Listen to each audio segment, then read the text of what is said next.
Assalomu alaykum azizlar, kanalimizga xush kelibsiz. Eng so'nggi ma'lumotlardan xabardor bo'lish uchun kanalimizga obuna bo'ling. Diqqat, tezkor xabar tarqating. Bundan buyon tadbirkorlikka endi qadam qo'yganlar uchun birinchi imkoniyat tamoyili joriy etiladi. Ya'ni ilk bor ma'muriy huquqbuzarlik qilgan tadbirkor javobgarlikdan ozod qilinib, kamchilikni bartaraf etish uchun imkoniyat beriladi. Bir so'z bilan aytganda, yangi ish boshlagan tadbirkorlar birinchi xato uchun javobgarlikdan sug'urtalangan bo'ladi, dedi prezident.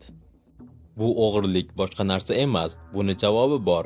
Samarqand hokimi daryo o'zonlaridan qum shag'al qazib olishni tanqid qildi. Zarafshon, Oqdaryo, Qoradaryodan noruda qazilmalarni qazib olishni ishchi guruh o'rganmoqda. Bu haqda Samarqand viloyati hokimi vazifasini bajaruvchi Adiz Boboyev hokimlik apparat yig'ilishida ma'lum qildi. Rossiya tomonidan Ukrainaga uchirilgan shahid dronlaridan biri Qozog'istonga quladi.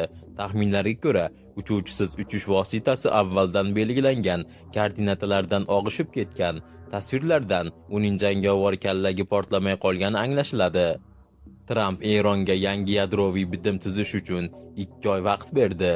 Bu haqda Axios portali manbalarga tayanib xabar berdi. Uning so'zlariga ko'ra, ortga hisoblash maktub mart oyi boshida Eron rasmiylari tomonidan olingan paytdan boshlanishi yoki yadroviy kelishuv bo'yicha muzokaralar boshlanishi mumkinligi noaniqligicha qolmoqda. Netanyahu G'azoga hujum davom etishini ma'lum qildi.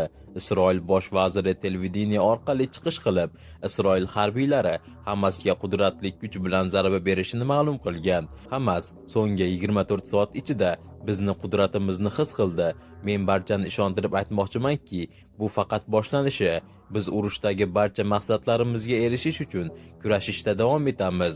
Barcha garovga olinganlarni ozod qilish, Hamasni yo'q qilish va G'azo Isroilga tahdid solmasligiga erishishga va'da beramiz, deya ta'kidladi Netanyahu. Bu ma'lumotni barchaga ulashib ogohlantirib qo'ying. Eng so'nggi xabarlar bizning kanalimizga obuna bo'ling.